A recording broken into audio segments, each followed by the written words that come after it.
Welcome to r/entitled people, where we share stories from your lives about people who think the rules don't apply to them, and they should get what they want. Thank you, friends, for subscribing to the channel, and for so many likes. And today we have 3 great stories, so subscribe, hit the like button, and let's begin. The first story, The Tractor Pull Fiasco, a tale of reservation chaos and entitlement. The second story, Encounter with a Paranoid Guest, the case of the imaginary fleas. The third story, Uncovering the charity scam that changed everything. The first story is The Tractor Pull Fiasco. A tractor pull is held in a small Midwestern community on the third weekend of March. I have no idea what precisely takes place during this event, but it lasts for 2 or 3 days, beginning at 9 in the morning and going through the early hours of the next day, before restarting a few hours later.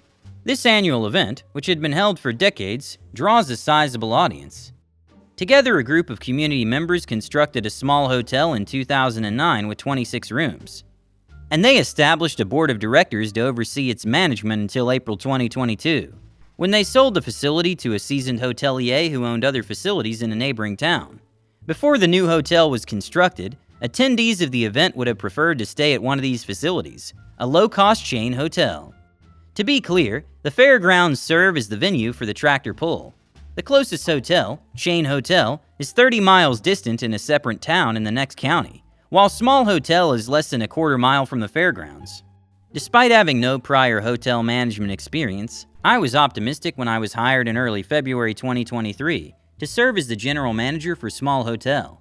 I'll be spending a lot of time at the desk, but it's a little quiet town that's far from the closest freeway, and I've worked in reception at much larger hotels, so what could go wrong? I received my response after a month and a half. For the 3 days of the tractor pull, Thursday, Friday, and Saturday, the hotel was fully booked. I was informed that this has been the case ever since the property owners bought it. I had no idea what to expect other than a full house because the former manager had managed this event before, but she had retired before I started. We started receiving calls a few days before the event asking for reservations for the entire weekend, which we were forced to turn down. We had few reservations in our system for that weekend, this past weekend, so I gladly complied with their frequent requests to make reservations for the next year, this year. As guests started arriving on Thursday, they expressed interest in booking reservations for the upcoming year as well. A few of them want to book appointments for the year 2025. I dutifully and blindly complied. We had half of 2025 booked and all of 2024 booked by the end of the first evening. A few slightly irate guests who didn't obtain a reservation were adding their names to our waiting list for 2024, but most of them were understanding, so I made bookings for those who asked for them for 2025.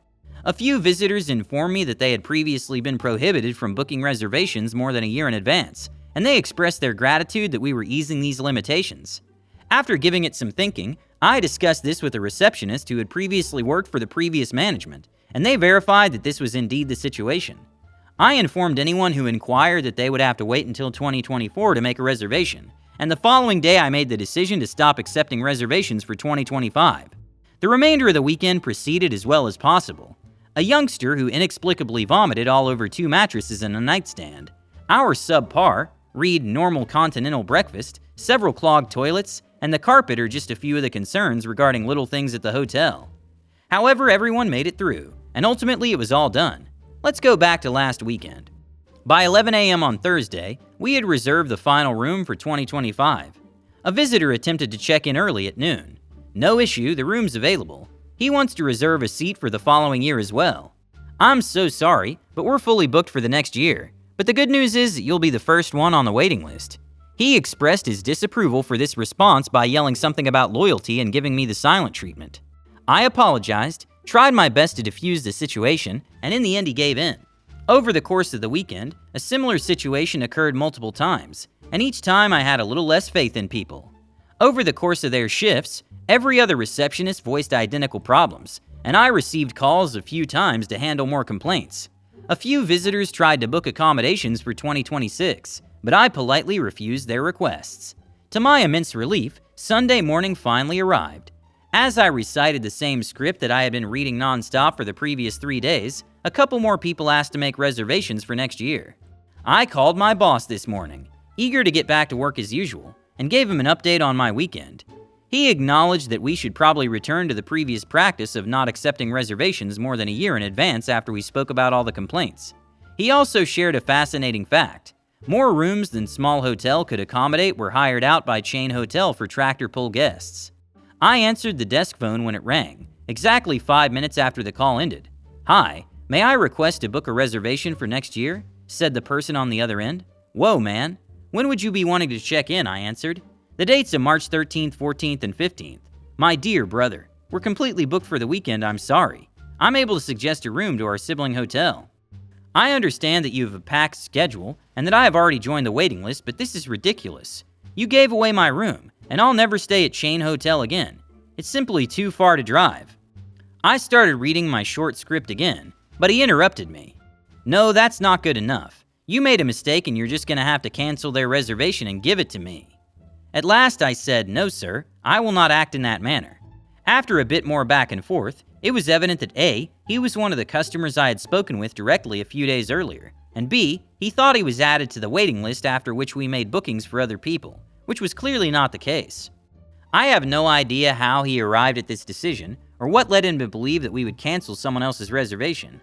I also found out that this year and previous year were the only times he had ever been at the small hotel, and for some reason he'd convinced himself that, come to think of it, he should get the same hotel each year.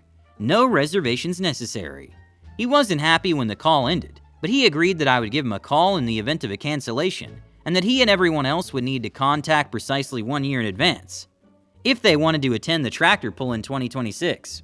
I'm hoping to get lucky enough to be able to attend this event next year.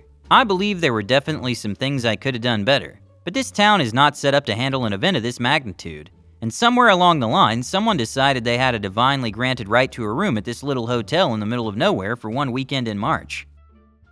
It can be quite a challenge to manage a high-demand event like the tractor pull, particularly when guests have specific expectations that might not match the hotel's policy or capacity. You seem to have done the best you could under the circumstances. It's perplexing that some guests act entitled, thinking they can always expect to be given the same room without having to make any formal arrangements. No matter how unreasonable the request, you must remain professional and stand firm in your adherence to the hotel's policies. It's admirable that you wanted to talk to your boss about it and maybe go back to the old policy of not taking reservations more than a year in advance.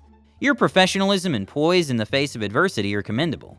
We can only hope that future events, such as the tractor pull, will be easier to organize with revised rules and processes. The second story is Encounter with a Paranoid Guest, the Case of the Imaginary Fleas. About 6 o'clock in the evening, a few hours into my shift today, this guest approaches the counter. Guest: "Hey, before he checked me in, the young man who helped me earlier assured me that there would be no fleas in the room. I spent a couple hours in there and look at all the flea bites." Rolls up his sleeves, no marks appear. I still don't notice any bite marks when, then he lifts up his leg, and pulls up his pants.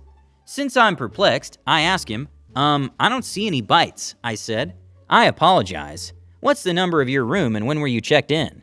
Guest: "My room number is 406, and I checked in about 4 hours ago." I guess he checked some effing Nazis from the government into a room right next to mine, even though I told him I didn't want a room with fleas. Over a lot of days, these people have been following me. I understand he's crazy. Me: "Oh, I apologize that you're not satisfied with the room." He ends my sentence. Guest: "Moving me wouldn't make anything better either. The people who let the fleas into my room are the effing Nazis from the US government who have been following me, and if you move me, they'll do it again." Me: "All right. Thus, if switching rooms wouldn't be a wise course of action, I could provide..." Visitor: "No, the only thing I will take is a refund, which is all I want." There isn't a manager on site, and I already know they wouldn't approve a refund. However, I never know what type of breakdown he'll have if I tell him that up front.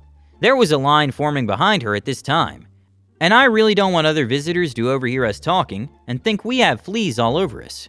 You: "Okay, I'll definitely recommend to my manager that we refund you. I'm so sorry about your experience."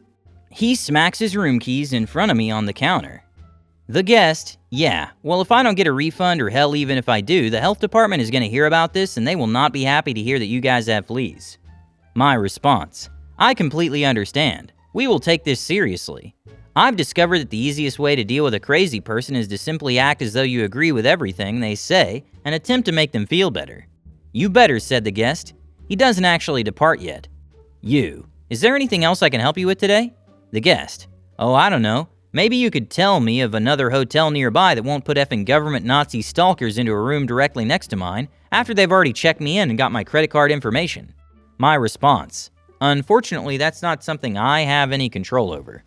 Guest. These people have been following me for years and they're effing destroying this country. I understand that you're powerless to stop it, therefore I'll just have to get up and move once more. And with that, he walked out, mumbling to himself. I simply don't think it was worth igniting a major disagreement over his statement that his refund would probably not be granted. It's obvious he has larger fish to fry. After adding him to the DNR list, I carried on with my day. Oh, the adventures that come with working in the hospitality industry every day. There's nothing quite like having a guest accuse you of being a government Nazi flea magnet at the beginning of your shift, is there? Classical. And the way he raised his trouser leg to display to you his imaginary flea bites? A true spectacle. But anyway, good for you handling the situation with grace and composure. It must have been a true test of your acting abilities to pretend to agree with his outrageous theories about flea conspiracies and government stalkers. And knowing it probably wouldn't work, offering to reimburse him, that right there is some top-notch customer service. You handled it like a pro in the end. Put him on the old DNR list and carried on with your day. Hopefully the next visitor will have a slightly more realistic perspective on life. The third story is uncovering the charity scam that changed everything.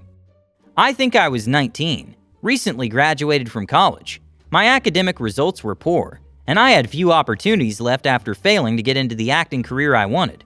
But I've always had a good speaking voice. I was able to land a sales position so effortlessly that I completely outperformed every other application. The place was a bit of a fishy spot, where people went from business to business with cash in hand taken from the day's revenues. However, I could feel good about myself because I was selling lottery tickets and all the money raised would go to charity. I was making a ton of money, possibly the most money I've ever made. And I was extremely good at what I did. I'd even be conceited and say the greatest. I was content but not very intelligent. It was around 5 months before I posed what was probably a very simple question. If all the proceeds go to charity, then where do we get paid from? The manager I asked remarked, "Do you really want an answer to that question?" with an eyebrow raised. I conducted some research. Every portion of the cut that didn't go to me was used to pad the wallets of some wealthy businessmen. Not a single penny was ever donated to charity. This was a man who owned opulent private residences in posh locales across the street and throughout the United Kingdom. He had shown up in a fashionable outfit and a brand new sports automobile when I first saw him. His whole income came from numerous sales firms similar to mine, all of which claimed to be supporting charitable causes. I felt like a worthless cog in a scam man's machine when I realized this. The moment I was told to represent the company at an event, a football game we had persuaded to allow us to sell there, nothing fancy, was the straw that broke the camel's back for me. During my visit, I witnessed my manager displaying child pictures to potential donors on an elegant pamphlet, gushing about the happiness the kids would receive from their contributions. She even made up names and sharing anecdotes about how she had met the kids and how amazing they were. I consider myself to be more of an argument with myself in the car on the way home type of person, rather than a tough guy or someone who thrives in conflict. However, I became enraged. I became enraged with them and confronted them, accusing them of deceit and financial scams. They pulled me aside and said, almost in a hissed whisper, that I should just quit if I had a problem with it. They also hinted that if I did that, I would be giving up all I had fought so hard for. With a "in that case I quit," I turned to walk away, tossing the lottery tickets into the throng.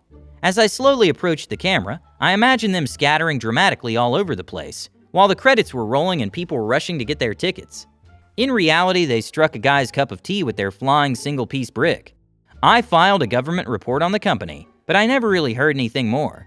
Even though it probably has nothing to do with me, their office closed, and I can't find anything online about them. Who would have guessed that your aptitude for sales would eventually lead you to uncover the scam of a con artist? The quitting moment was very funny and epic in its own way. Bravo for confronting the con artists and taking action, even if it meant putting aside the lure of quick money. Hopefully justice was done and those con artists received their just desserts. Hit the like button to support the channel and subscribe. Have a good day.